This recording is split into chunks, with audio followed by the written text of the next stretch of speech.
Trend tingkah laku yang membawa 29 Menjelang 2020, 2020, rakyat penyakit mental dijangka menjadi masalah kesihatan kedua terbesar selepas penyakit jantung di Malaysia.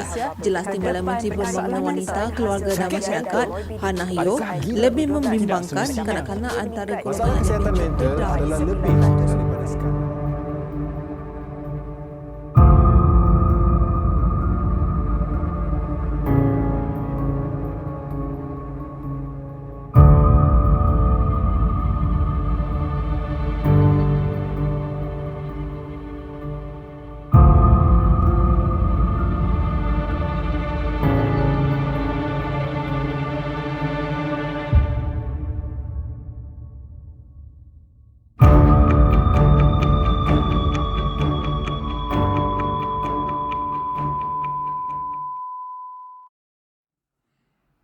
Assalamualaikum dan salam sejahtera. Kembali bersiaran dengan saya Surya Ibrahim daripada Beef Raiders Kuching dan juga Pustaka Negeri Sarawak. So, hari ini adalah kesinambungan lah daripada kita punya siri kesihatan mental belia. So, untuk bahagian kedua kita akan melihat dilema belia dalam kesihatan mental, sumpahan stigma. Okay, so kalau lihat bertajuk macam panjang, tapi senangnya saya nak membawa lah kita semua memahami apakah kesan kata orang stigma terhadap isu kesihatan mental terhadap belia. Sebelum kita bergerak kepada topik pada hari ini, saya nak overview lah perkara topik yang saya dah bincangkan pada semalam. Okay. So semalam saya dah terangkan bahawa kesihatan mental adalah kata orang satu bahagian, satu komponen daripada kesihatan kita secara keseluruhan. Jadi kalau kita lah nak menjadi seorang yang sihat, kesihatan mental perlu dijaga, kesihatan fizikal perlu dijaga, barulah kita boleh katakan kita tu sihatlah, seorang yang sihat, kita menjaga kesihatan. Okay. Dan kesihatan mental dan kesihatan fizikal ini saling berkait rapat. Kalau satu komponen ini terjejas, satu komponen tu akan mendapat kesan, kan. So dua-duanya saling bergandingan lah. Okay. Yang ketiga saya nak highlightkan balik semula, kesihatan mental tu sama seperti kesihatan fizikal. Okay. Bila kita kata isu kesihatan mental, jangan fokus kepada perkataan mental. Okay. Kita lihat kepada apa keseluruhan frasa tersebut. So kalau kata isu kesihatan mental, maksudnya masalah yang dihadapi berkaitan dengan kesihatan mental. Ia berlainan dengan istilah penyakit mental. Ia berbeza, sangat berbeza. Sama jugalah dengan kesihatan fizikal, betul? Kalau kita kata isu kesihatan fizikal, contohnya kita ada jerawat, contohnya kita ada ketuan. Adakah makna kita tu ada penyakit? Kan, sama-sama. So dua-duanya adalah keturunan. Kalau kita nak compare, dia adalah seiring lah. Seiring. So tanpa membuang masa, kita boleh teruskan kepada stigma, kan. So kalau bahasa-bahasanya, stigma tu ialah satu pandangan negatif lah, terhadap suatu isu, suatu golongan. So pandangan negatif ni datang daripada sini. Datang daripada kita punya kepercayaan negatif kita punya kepercayaan negatif itu. Okay. Mana datangnya kepercayaan negatif itu? Sebab kita tu bila kita nak orang menerima sesuatu, kita akan orang dapat maklumat. So kepercayaan negatif ini datang daripada bila kita dapat maklumat yang salah tentang suatu perkara. Contohnya lah, kalau kita lihat kepada isu kesihatan mental, kita selamat tu dimomokkan dari segenap media masa lah, berita kah, kata orang wayang kah, TV kah, tentang isu kesihatan mental yang tidak tepat. Sebab kadang-kadang orang tu nak mendramakan suatu keadaan. So dia macam kata orang tambah perisa, tambah MSG kata orang. Jadi kebenaran tentang isu kesihatan mental tu, kebenarannya masih tersembunyi. Orang tak tahu, dan orang pun kebanyakannya tidak mengambil tahu, kan. So apa contohnya, kalau nangga macam movie lah, asal dia pembunuh tu dia mesti psikopat, dia mesti kata orang kejam, dia mesti kata orang pembunuh lah. Tapi sebenarnya si semua macam ya. So kita akan kupas lagi dalam kelab. So stigma tu ialah datang daripada kita punya kepercayaan lah, yang negatif disebabkan kita punya kurang kurang effort, kurang usaha untuk mendapatkan maklumat yang benar, kan. So samalah kita, kalau kita nak compare dengan kita punya keadaan sekarang kan, yang pandemik tu kan. So macam-macam benda lucu yang kita apa tu saya nanggal lah kan, right? So dah banyak dah dipompang-pompang tentang kita punya cara transmisi virus apa semua. Masih lagi lah orang yang si faham-faham kan, masih lagi orang yang pula benda yang si betul. Sebab apa?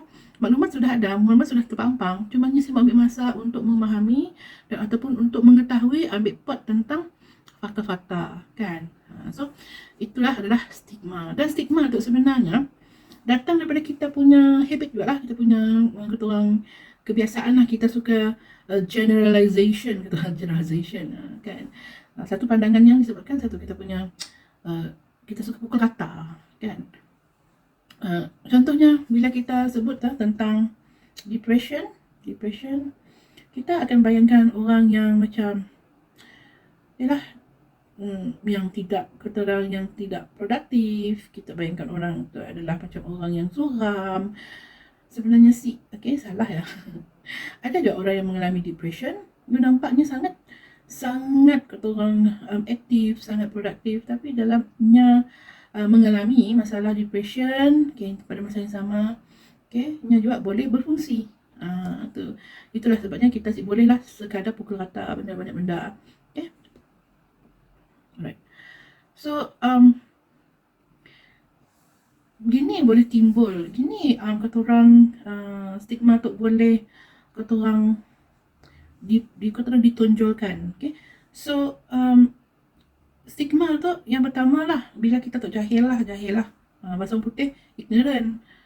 Kalau bahasa pasarnya mungkin si wajar disebutkan kot.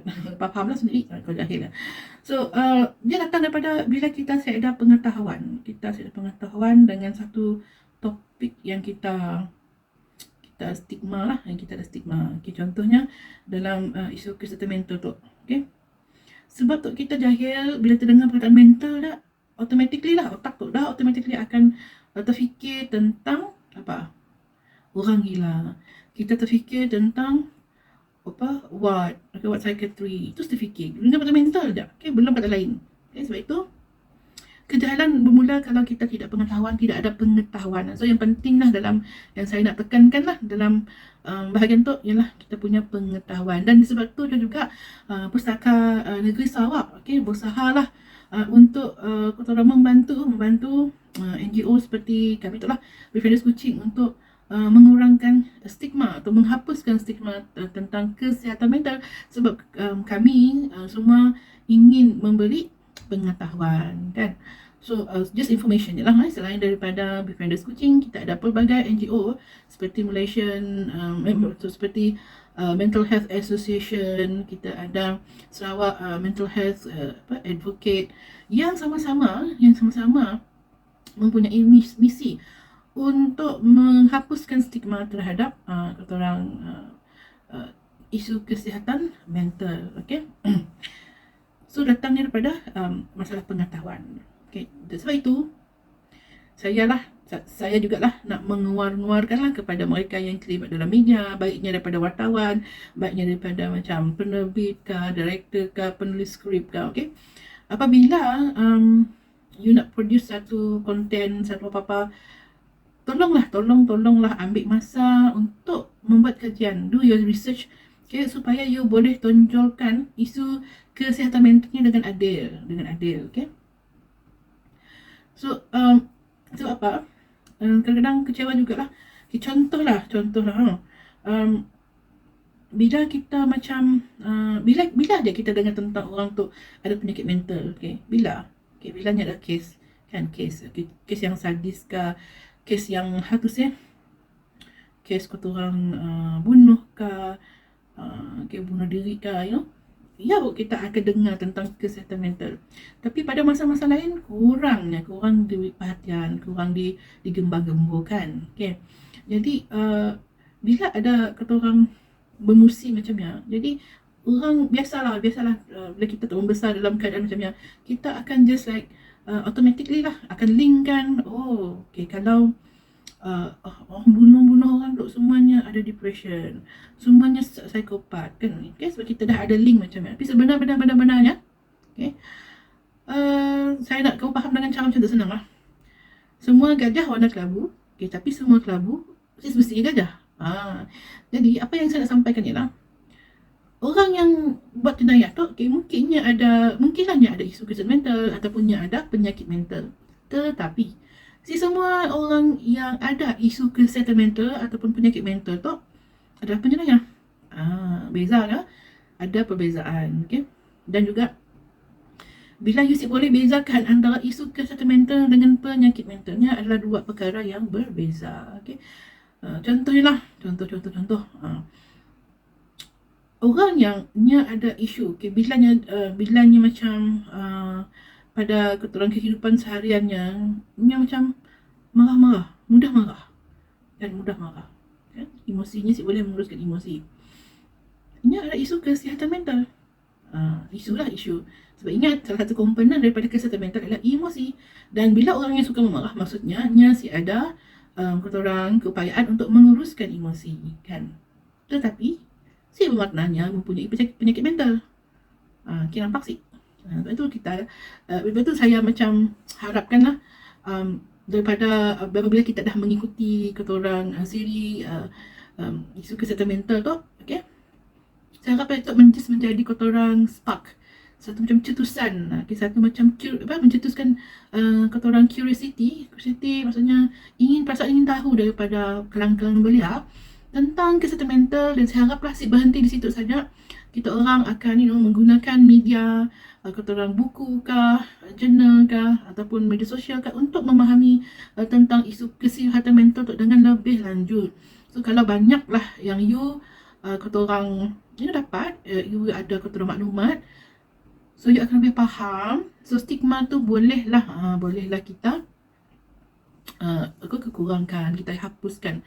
Okay, sebab ini semua stigma tu semuanya datang daripada kita. Hanya kita sajalah yang boleh menghapuskan stigma. Bermula daripada kita dulu. Dengan apa? Dengan ambil keturang dengan ilmu pengetahuan. Okay?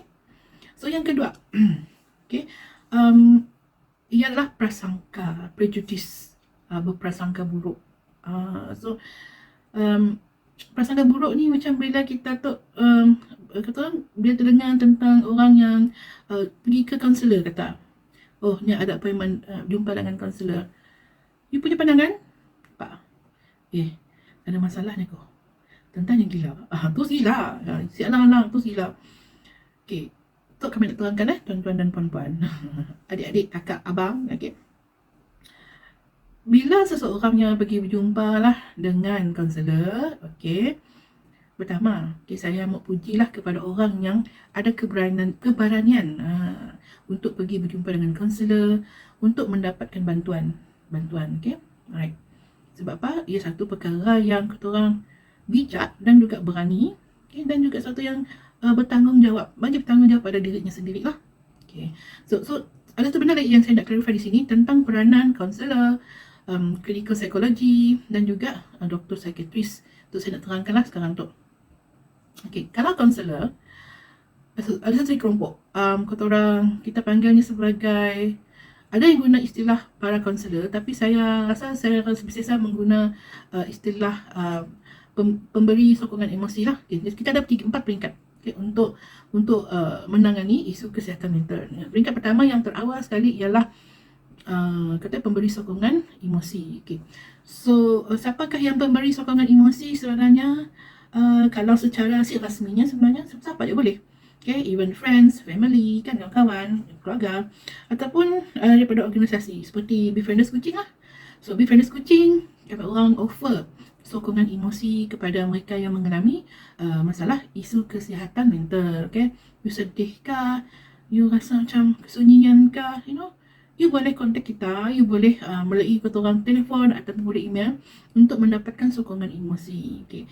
So saya sebut perkataan sokongan emosi bermaksud bila you call, okay, you dalam keadaan macam keturang emosi you tak stabil, emosi you dalam keadaan keturang intense, tinggi, kan. So bila you bercakap dengan kita orang, okay, harap-harapnya lah, so di akhir komunikasi you dapat rasa lega.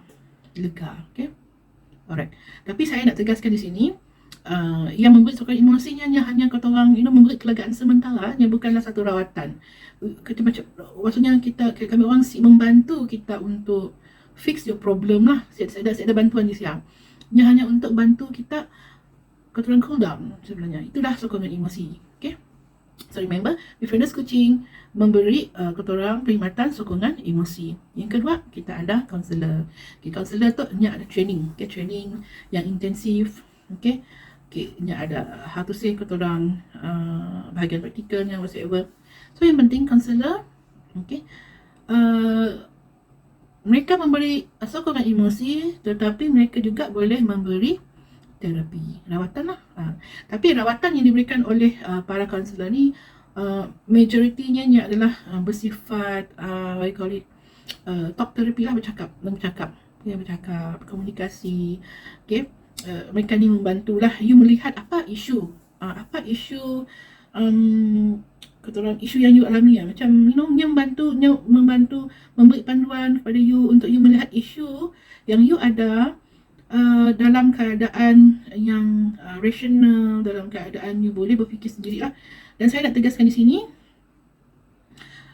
kaunselor bukan peranan untuk memberi nasihat. Okay, mereka tidak memberi nasihat, tetapi mereka boleh memberi kata orang cadangan, membuka perspektif pemikiran kata orang klien, okay, supaya mereka boleh melihatlah apa pilihan-pilihan yang mereka ada. So selalunya lah klien sendiri akan kata orang membuat keputusan sendiri lah.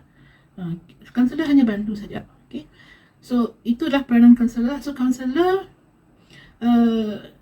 dia boleh memberi rawatan talk therapy, tapi limit kepada terapi secara kata orang bercakap lah. So kita ada clinical psychologist. Okay, bezanya antara clinical psychologist, okay, dengan dengan kaunselor. So clinical psychologist ni diorang ni macam boleh how to say diagnose lah. Diorang yang boleh diagnose kata orang klien yang datang sama ada mereka ada penyakit mental atau tidak. Ada diagnose. Kaunselor tidak ada diagnose. Kaunselor hanya bantu kamu melihat ke dalam isu yang kamu ada. Tapi kaunselor sih boleh diagnose. Dia boleh aja macam kata orang buat assumption, tapi dia sih boleh diagnose. Bila satu kata orang keadaan yang kita nak diagnose, kita bawanya kepada clinical psychologist ataupun psychiatrist. So kalau you pergi ke clinical psychologist pun sama juga, mereka hanya boleh bagi terapi secara bercakap lah, dan mereka juga boleh diagnose apakah isu kesihatan yang ada pada kata orang pesakit lah. Okay. Lepas itu, kalau kita lihat pula kepada doktor psikiatri, itu lebih tinggi lagi lah, sebabnya boleh prescribe ubat. Sebab doktor psikiatri di Malaysia tu asal-asalnya adalah doktor yang menjalani latihan sebagai doktor, dan mereka kata orang pakar, ambil spesialis lah dalam psikiatri. So oleh sebab setidaknya bolehlah memprescribe ubat kepada pesakit. Doktor juga ada kala juga mereka akan bagi orang terapi secara bercakap. Tapi it depends lah dengan keadaan orang availability, dengan kata orang dengan keadaan sistem kata orang organisasi. So selalunya mereka yang mengalami penyakit mental, okay, selalunya mereka didiagnose oleh sama ada clinical psychologist ataupun doktor psikiatri. Tetapi untuk rawatan ubat, doktor psikiatri je yang boleh bagi keterangan ubat. Okay. So, you nampak lah ada perbezaan. Okay, jadi, sebab itulah bila seseorang pergi jumpa dengan kaunselor, ataupun orang yang pergi minta bantuan daripada pemberi sokongan emosi, belum boleh dikira sebagai pesakit mental, belum lagi. Even you jumpa dengan clinical psychologist, kalau dia punya diagnosis bukanlah kata orang sakit mental, so bukan, maybe you jumpa untuk dapatkan terapi. Kan kadang-kadang kita jumpa dengan doktor psikiatris pun, bila dia jumpa doktor psikiatris selagi dia belum diagnose, kan, you bukanlah pesakit mental. You hanya dapatkan rawatan isu kesihatan mental. Tak ada bezanya. Okay. So untuk mendapatkan diagnosis, untuk mengatakan you dah pesakit mental, nya perlu banyak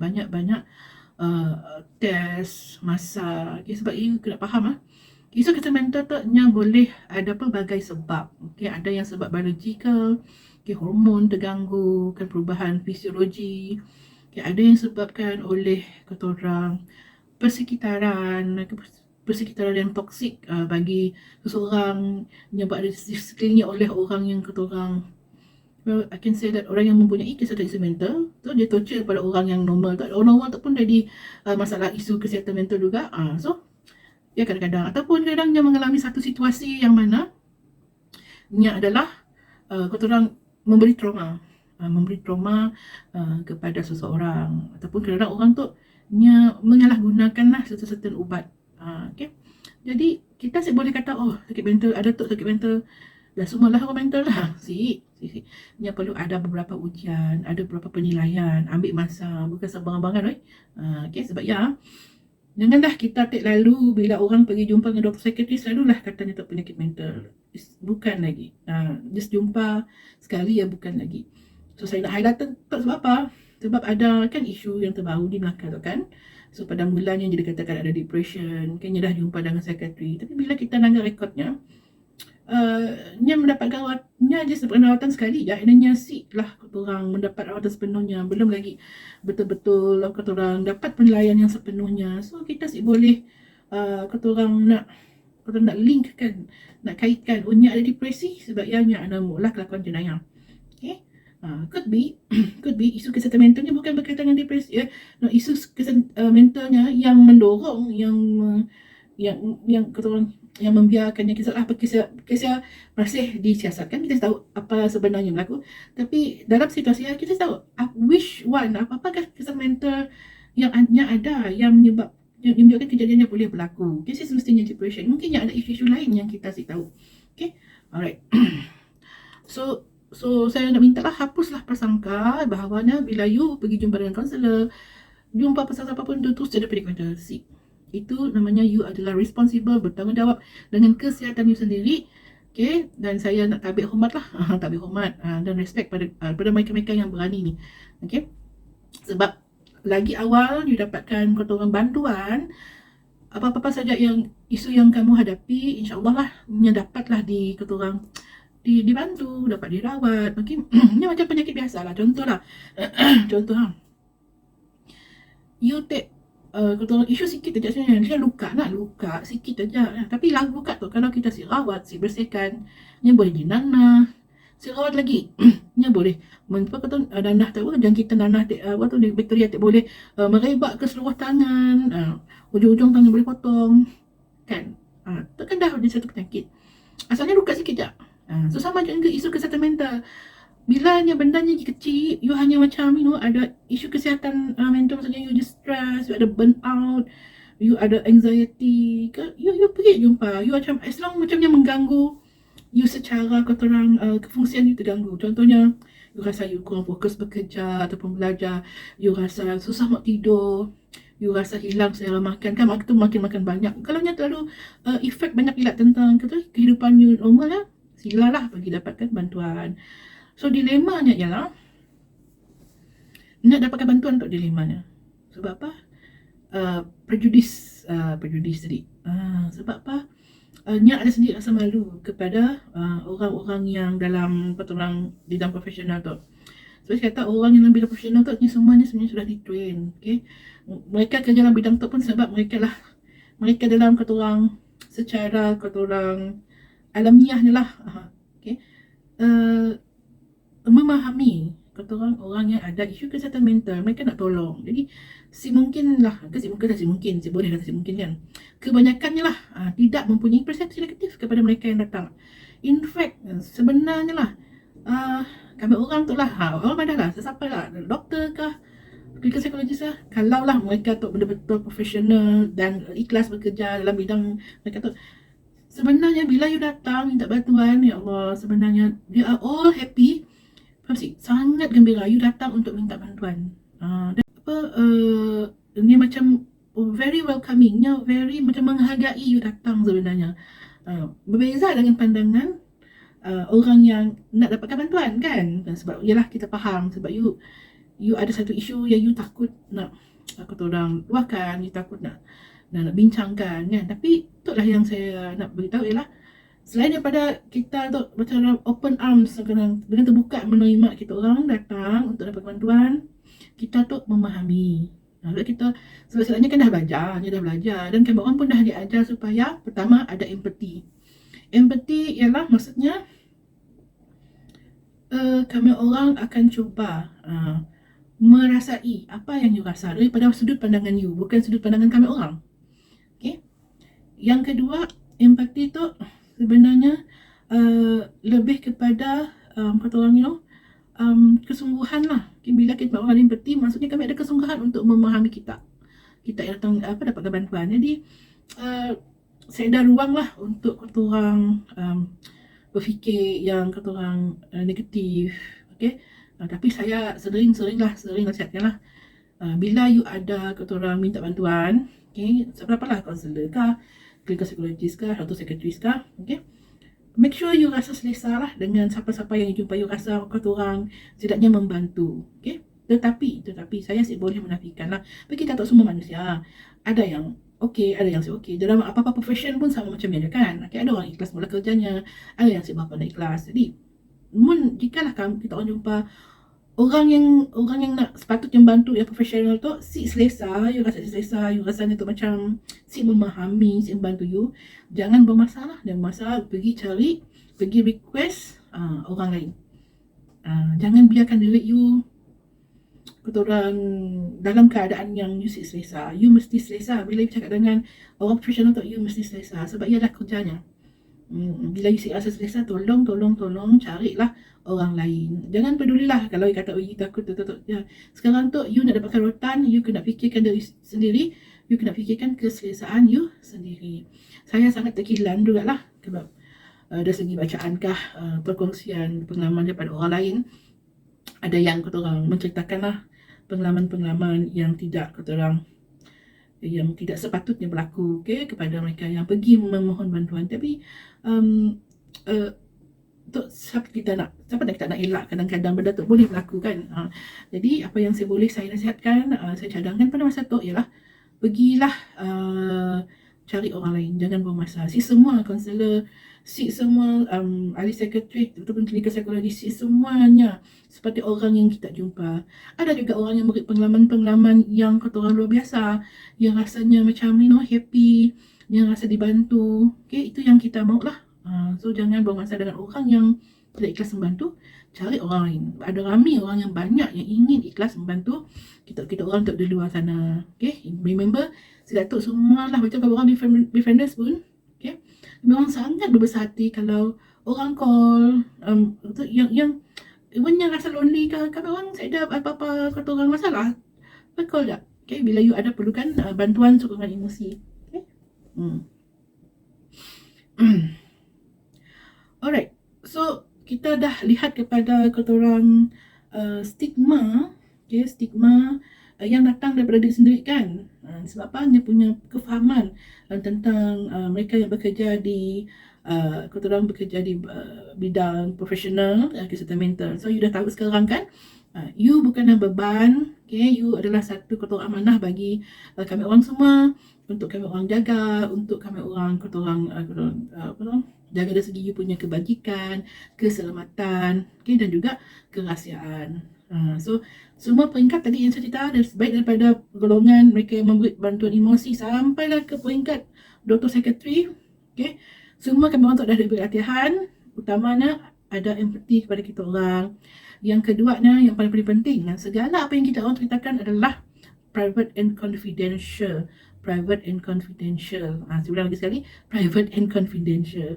Si adalah kata orang akan diwarukankan, akan dibincang-bincangkan, akan didokumentasikan, kalau dia tulis report pun, tulis report yang seadanya, yang perlu je lah untuk direkodkan. So ni macam ada privilege dekat privilege antara klien dan juga kaunselor ataupun dengan clinical psychologist ataupun dengan dato secretaris. Okay, sebab apa? Sebelum you dapatkan rawatan, sebenarnya you akan pola kontrak, dan antara salah satu kontraknya ialah kerahsiaan tu lah, kerahsiaan. Tapi kerahsiaan tu adalah 100% dijamin, kecuali ini ada kecuali juga lah, kecuali dalam keadaan you boleh membahayakan you sendiri ataupun membahayakan orang lain. So sebahagian lah, bukan semua, sebahagian daripada confidentiality itu, kerahsiaan itu terpaksa di what do you call it,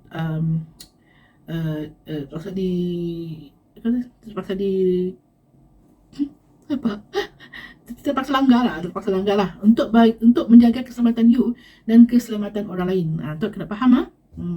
Tapi selain daripada apa-apa yang cerita, insya-Allah lah, semoga mereka bekerja di bidang kesihatan mental tu semuanya menjaga amanah. Memanglah ni adalah private and confidential. Okay, so saya haraplah dengan penerangan saya selama 20 minit yang lalu, okay, memberikan keyakinan lah kepada belia untuk berani tampil dan minta bantuan lah. Untuk sekecil-kecil isu kesihatan mental pun, datanglah, janganlah takut. Itu yang kami mau jelaskan lah. Okay. Dilema kata orang sikit lagi. Okay, yang datang yang ada pada belia, yang datang daripada isu diskriminasi. Itu yang ketiga lah. Okay, isu diskriminasi. Tadi kita cerita tentang jahil kan, yang kedua ada prasangka, yang ketiga tu tentang diskriminasi.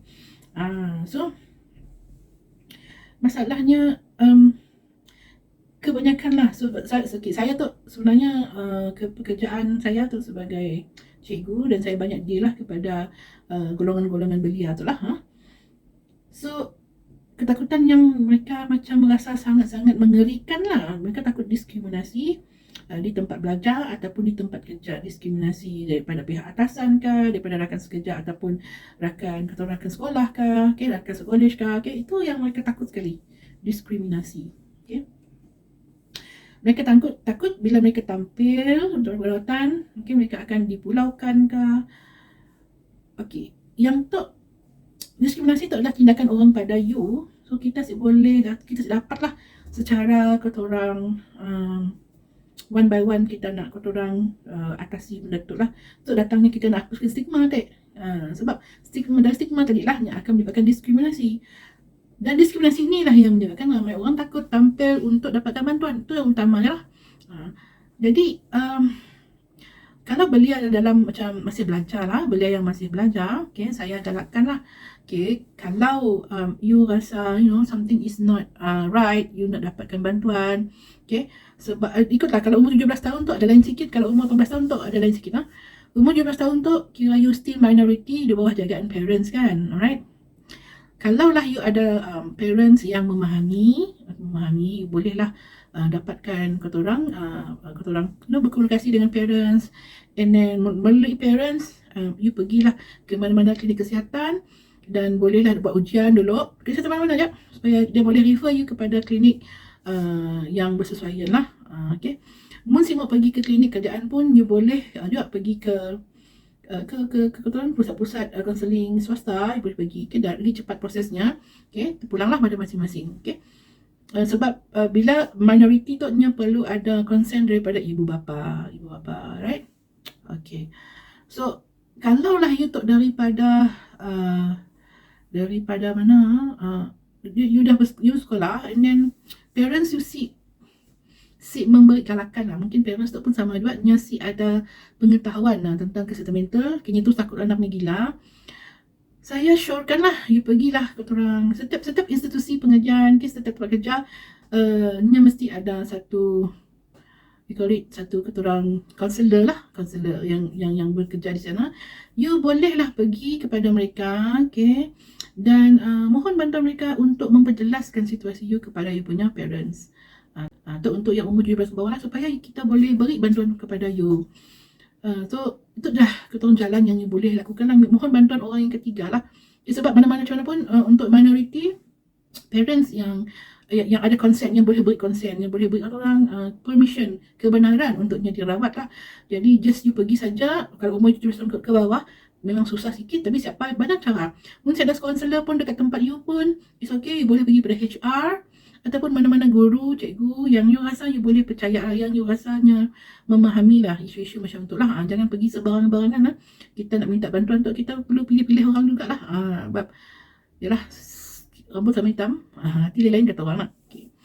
Untuk orang 17 tahun ke bawah. Tapi kalau you dah berumur 18 tahun ke atas, okay, you sendiri boleh beri kebenaran untuk dirawat. Okay, kalau you berada di institut pengajian ke, you berada di tempat kerja kan. Okay.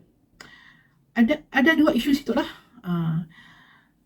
Isu pertama, kebanyakan bila takut nak pergi jumpa kaunselor di tempat kerja sebab dia takut dia akan direkodkan, dia akan jadi korang akan jadi what do you call it, record dalamnya punya file tu kan. Jadi saya sih pastilah dengan institusi yang lain lah, saya sih pasti. Tapi kalau ikutkan sepatutnya bila ada orang you datang berjumpa dengan kaunselor, sepatutnya lah benda yang adalah rahsia. Si ada apa cara pun dalam ketorang kuasa ketua jabatan ke, pengarah ke, pengetua ke apa, si ada cara punya boleh ketorang paksa kaunselor dan untuk beri rekod apa-apa. Saya dah. Dia bukan bidang kuasanya sebab saya nak jelaskan lagi. Kerja sebagai kaunselor tu sebenarnya, kaunselor lah, ni ada akta yang mana menjaga kebajikan dua-dua pihak, kaunselor dan juga klien. Ada satu akta tu, akta kerahsiaan. Okay, so kalau nya keturang dicabuli, tidak jaga dengan amanah, so nya boleh keturang kaunselor tadi boleh dikenakan tindakan lah. So saya ada cara untuk sesiapa boleh ambil rekod ataupun boleh tayang rekod dia kepada sesiapa, walaupun diminta pun dia kena ada kebenaran mahkamah lagi, dan bukannya semua benda dalamnya kita akan di-revealkan akan ni. Jadi yang saya nak sampaikan situ, jangan risaulah nak jumpa dengan kaunselor di tempat kerja sendiri ataupun di tempat belajar sendiri.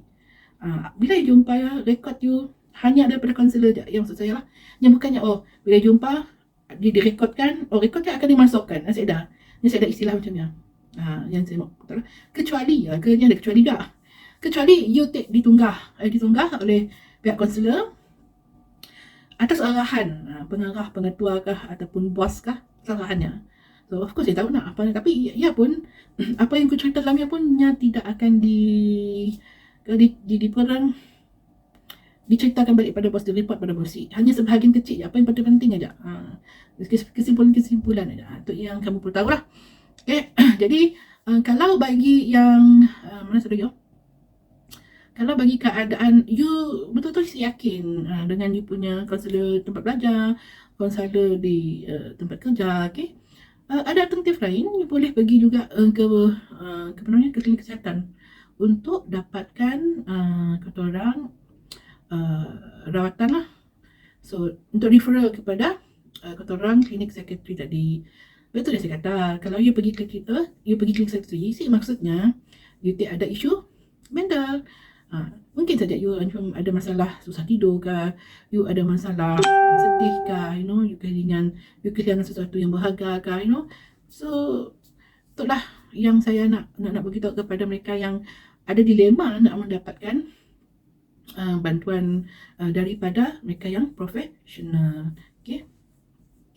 Jadi so saya rasa untuk setakat tu saya dah banyak lah menceritakan lah tentang ketorang apa pandangan orang yang mengalami masalah isu kesihatan mental tu lah bila nak pergi mendapatkan rawatan. Sebab ialah sebenarnya kami orang tu lah berusaha ingin cepat-cepatlah menghapuskan stigma kesihatan mental. Sebab apa? Lebih ramai orang, lebih ramai belia-belia yang boleh tampil mendapatkan bantuan awal. Okay, kita dapat ketorang mengurangkan ketorang keberangkalian untuk mendapat penyakit mental. Masalahnya macam ketorang akan jadi satu yang how to say, sangat-sangat complicated, ada lebih lagi komplikasi kalau kita biarkan. Bukan sedikit lah, saya banyak ketuan kes-kes yang saya jumpa, saya terima, saya ketuan dengar kan. Ia bermula daripada satu trauma lah katakan, tapi disimpan lah, tidak diluahkan, tidak dirawat sampai ke tahap ia dah dapat penyakit mental. Sedangkan ia boleh dibantu daripada peringkat awal. Okey, daripada peringkat awal. Jadi saya nak kata orang ramai, belia pun sama, orang luar pun sama. Kita memahami bahawa untuk orang mendapat penyakit mental taknya bukan macam klik macam ni aja kan, macam just petik jari, okey, itu jadi mental sih. Okey, seperti yang saya beritahu tadi, nya melibatkan macam-macam komponennya. Ada biologi, nya ada persekitaran, nya ada insiden. Kita pulang kepada keadaan lah. So kita boleh nak pukul rata pada semua bahagian. Kita mesti melihatnya pada segi keturunan case by case. Okay. Cuma saya nak keturunan ramai orang sama-sama lah. Kita lebih bersifat terbuka. Kalau kita tahu, kita jangan memandai lah. Apalagi kalau kita contohlah, saya buat contoh tentang, let's say ada isu tentang bunuh diri. Okay. Ramai orang, okay, kalinya bunuh diri sebab girlfriend, kalinya sebab hutang, kali sebab tu. So, kita tu orang luar, kita pada tempat kejadian, kita bukan orang yang terlibat, kita layak untuk membuat apa-apa assumption. Tu lagi orang dah, sebab tu. Untuk orang yang nak bunuh diri, ya bukan benda yang macam, bangun pagi tu bunuh diri. It's a process. Nya datang daripada isu kesihatan mental yang dirawat. Okay. Nya daripada mungkin bermula daripada stres, betul nya berlarutan jadi burnout, pergi kepada depression, pergi pula kepada penyakit mental yang lain, skizofrenia. Benda tak bolehnya berlarutan, dia boleh menjadi semakin parah.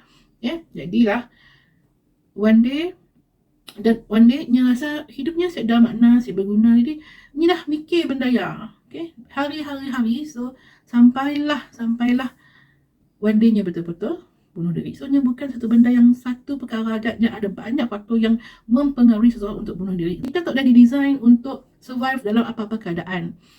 Dan mental kita punya otak tu pun dah didesain untuk keep us safe, untuk jadikan kita tu selamatkan diri sendiri. You know tak, bila you malas, you stress, you rasa malas kan? Why? Badan kita sibuk, kita stress. So bayangkan orang yang boleh bunuh diri, dia bukan satu decision, keputusan yang keturang spontan. Sebenarnya dia dah fikir benda lama-lama. Jadi lama-lama dalam proses dia lama-lama berfikir apa peranan kita, apa yang kita boleh buat lah. Itulah yang saya akan bawa kepada bahagian yang ketiga kelak. Okay? Bagaimana kita sebagai belia boleh menyokong dalam kesedaran tentang isu kesihatan mental. Okay? So saya harap perkongsian saya pada hari itulah, saya haraplah dapat membuka lah mata bagi sebilangan belia yang di luar sana kan. Saya minta lah, janganlah kita orang berterusan suffer alone lah, don't suffer alone, jangan struggle seorang-seorang. Ada ramai orang boleh bantu kita dalam situ. Mungkinlah you susah ada nak percaya kepada orang, tapi bermulalah dengan sikit dulu. Bermulalah dengan dapatkan bantuan emosi. Boleh je you buka Befrienders Coaching untuk luahkan emosi you. Kalau you mau sebagai bantuan, kita boleh beri keturang cadangan macam mana you boleh dapat bantuan. So itulah yang keturang kita boleh lakukan lah.